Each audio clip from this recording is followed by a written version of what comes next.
Good afternoon and welcome. So our today's question is define trade union and its problem. So सबसे पहले introduction. In the eyes of Indian law, a trade union is more than just a group of people complaining about their boss. It is a legally recognized entity with power to negotiate the terms of employment. मतलब Indian law के eyes में जो trade union है वो बस एक group of people नहीं है कि जो उसके बॉस के खिलाफ कंप्लेंट कर रहा, बट ये एक लीगली रिकॉग्नाइज एंटिटी है जिसके पास पावर है निगोशिएट करने की उसके टर्म्स ऑफ एम्प्लॉयमेंट, मतलब जो उसके एम्प्लॉयमेंट के रूल्स वगैरह रहेंगे वो. Here is the definition and the systematic problems currently facing unions under Indian labor and industrial law.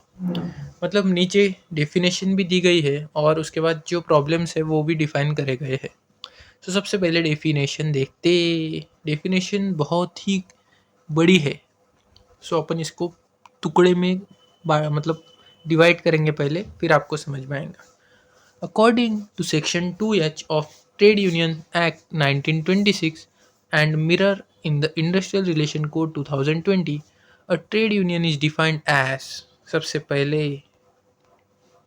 any combination, whether temporary or permanent, formed primarily for the purpose of regulating the relations between workmen and employers, or between workmen and workmen, or between employers and employers, or for imposing restrictive conditions on the conduct of any trade or business.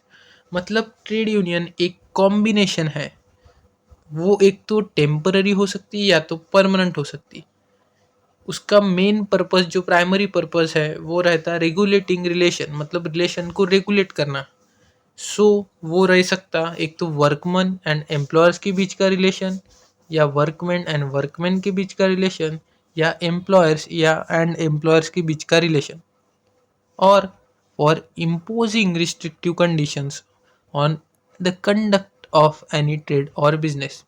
मतलब उसका primary purpose तो regulate है, relation को regulate करना है, लेकिन उसका ये भी पर्पस रह सकता है कि रिस्ट्रिक्टिव कंडीशंस इम्पोज करना on the conduct of any trade और बिजनेस. मतलब जो ट्रेड और बिजनेस का कंडक्ट है, मतलब जिस प्रकार ट्रेड और बिजनेस हो रहा है उसके ऊपर कुछ कंडीशंस रिस्ट्रिक्टिव इम्पोज करना, ये भी उसका पर्पस रह सकता है. तो अगर ये किसी चीज़ का पर्पस है, ये दोनों में से एक, तो वो ट्रेड यूनियन बोला जाएगा.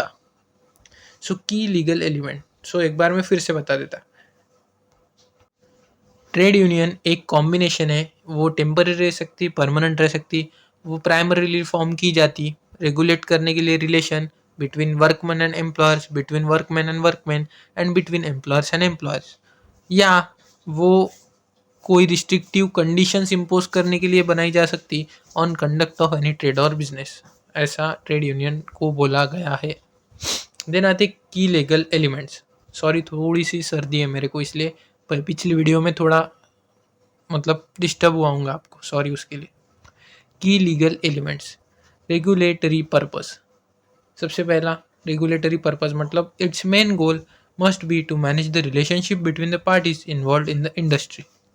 उसके बाद includes employer association. Interestingly the legal definition in India also covers association of employers, not just workers.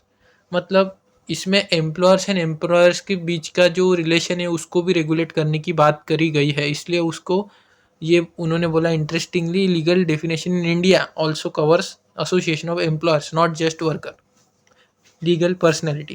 Once registered, a union becomes a body corporate, meaning it can sue, be sued, and hold the property in its own name.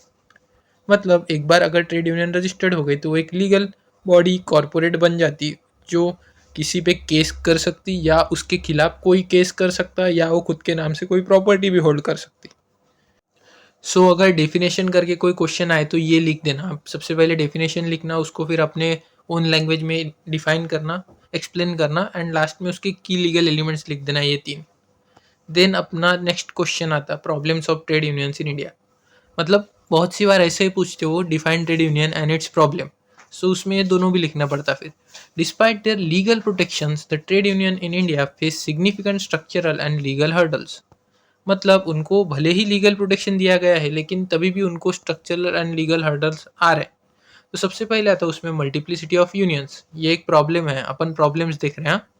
Under the 1926 act any 7 members could form and register a union.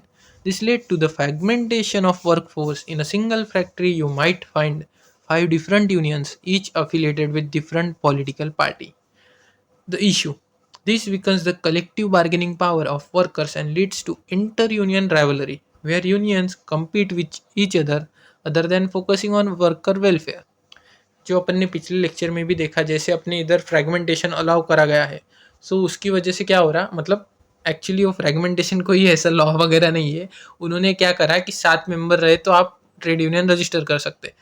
तो एक company में 7 से ज़्यादा, मतलब कभी कभी क्या हो सकता है 100 वर्कर रहते, 7,000 10,000, बहुत से वर्कर रह सकते, लाखों रह सकते। तो अगर हर 7 लोग एक एक यूनियन बनाए लगे तो कितना फ्रैगमेंट्स बट रहा है यूनियन, मतलब एक ही फैक्ट्री के अंदर कितने सारे टुकड़े हो रहे, फ्रैगमेंट्स हो रहे, यूनियन बन रहे। सो उससे क्या हो रहा कि इंटर यूनियन राइवलरी क्रिएट हो रही। मेन उनका जो उद्देश्य है कि वर्कर का वेलफेयर, वो तो बाजू में ही रह रहा, वो उन खुद के बीच में कॉम्पीट करने को स्टार्ट कर रहे, और उनको कोई ना कोई पॉलिटिकल सपोर्ट भी रहता, मतलब different different union different different political party से ज्वाइन रहती। सो ये मल्टीप्लिसिटी ऑफ यूनियन, ये एक प्रॉब्लम है इंडिया में। देन पॉलिटिकल एफिलिएशन, जो अभी देखा अपन ने, external leadership. Most major Indian unions are wings of political parties. Example, INTUC for Congress, BMS for BJP, and CITU for CPIM. The issue, leadership often comes from professional politicians, outsiders, rather than actual workers. This can lead to unions being used as a political tools for strikes that have nothing to do with the factory condition. सो क्या होता है, बहुत सी बार political leader, मतलब जो political party से connected है, उधर के किसी आदमी को इधर का लीडर बना के भेज देते ये, या फिर इधर के जो लीडर रहता है ट्रेड यूनियन का उसको इन्फ्लुएंस कर डालते, फिर उसको अपने यूज़ के लिए यूज़ करते, और मतलब जिस उद्देश्य के लिए ट्रेड यूनियन का मेन उद्देश्य है वो बाजू में रह जाता है, और ये पॉलिटिकल उद्देश्य के लिए उस वो मतलब स्ट्राइक्स वगैरह करते, कुछ भी करते ऐसा। सो पॉलिटिकल एफिलिएशन ये भी एक प्रॉब्लम है। Then recognition gap. Historically, the Trade Union Act 1926 allowed unions to be registered, but it did not legally force an employer to recognize them for negotiations. The issue, an employer could simply refuse to talk to registered union, leading to long legal battles or strikes just to get a seat at the table. Note, the 2020 code attempt to fix this by introducing the negotiating union concept. सो क्या हो गया ना कि इतने सारे trade union है, अगर मालक सबकी सुने तो मालक ही कंफ्यूज हो जाएगा, क्योंकि सबके अलग अलग डिमांड्स रह सकते। सो मालक क्या करता, उनमें से किसी, मतलब 15 है तो 5 ही लोग, 5 ही को रिकॉग्नाइज करता। रजिस्टर्ड अलग गोष्ट है, मतलब 15 की 15 भी रजिस्टर्ड रह सकते, लेकिन रिकॉग्नाइज सिर्फ एक रह सकती उनमें से, या फिर 5 रह सकती, या 4 रह सकती। सो इस समय क्या होता कि जो 15 है वो बैठते, उनके जो लीडर रहते ट्रेड यूनियन के, वो बातचीत करते, और वो उन 15 में से किसी 3 या 5 को चुनते कि ये हमारे रिकॉग्नाइज है, और ये लोग अपने को रिप्रेजेंट करेंगे पूरे 15 लोगों को। तो फिर एम्प्लॉयर क्या करता है, उन तीनों या 5 लोगों को ही रिकॉग्नाइज यूनियन करके समझता, और उनसे उनके रिप्रेजेंटेटिव से ही बात करता, ना कि 15 लोगों से बात करता। सो उस वजह से रिकॉग्निशन गैप भी आ जाता है कि बहुत सी बार क्या होता है, जिसमें कम मेंबर है उनको रिकॉग्निशन का मौका ही नहीं मिलता उन ट्रेड यूनियंस को। सो देन आता है declining membership in the organise sector. With the rise of GIG economy, gig economy and informal labour, traditional trade unionism is struggling to stay relevant. The issue, most labor laws apply to the organized sector, leaving over 90% of India's workforce informal contract labor without effective union representation. मतलब mostly क्या होता है, जो labour law है वो सिर्फ registered workers जो रहते उनको ही लागू होता, लेकिन अपने इंडिया की कंडीशन ये है कि बस 10% ही वर्कर्स रजिस्टर्ड है, या 10% ही ट्रेड यूनियन रजिस्टर्ड है। बाकी 90% जो इंडिया का वर्कफोर्स है वो अनरजिस्टर्ड है, मतलब उनका कोई इंफॉर्मेशन नहीं है गवर्नमेंट के पास। मतलब एक एग्जांपल दूँ, एक फैक्ट्री है, उधर बहुत सी बार कॉन्ट्रैक्ट लेबर हायर करे जाते कि भाई मेरे को 2 महीने के लिए लेबर होना, तो एक कॉन्ट्रैक्टर रहता, वो 2 महीने के लिए लेबर बेचता। वो रजिस्टर्ड लेबर नहीं रहता उस फैक्ट्री या इंडस्ट्री का, वो सिर्फ टेम्पररी पीरियड के लिए रहता, मतलब वो कॉन्ट्रैक्ट बेसिस पे रहता। सो उन वर्कर को ये लॉ लागू नहीं होते, ये सिर्फ रजिस्टर्ड वर्कर्स के लिए लॉ बनाए गए हैं अपने इंडिया में। Then financial weakness, membership fees in India are historically very low, often just a few rupees a month. The issue, without a strong strike fund, unions cannot sustain long term protest or afford high quality legal counsel to fight cases in labor courts. Actually ना, जब एक trade union बनती तो उनकी एक membership fees वो decide करते, और ये बहुत ज़्यादा नहीं रहती, मतलब फॉर एग्जांपल 10 रुपये रह सकती महीना, या 20 रुपये व 100 रुपये भी रहती कभी कभी, और ट्रेड यूनियन के मेंबर्स पे डिपेंड रहता हो।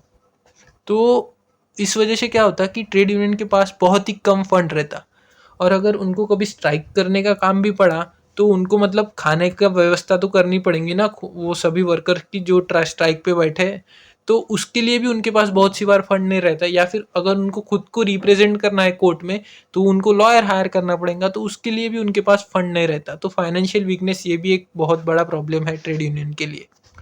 देन मैंने समरी टेबल बनाया, old law versus new problem solver. The industrial relations code 2020 was designed to tackle some of the specific headaches, problem and solution.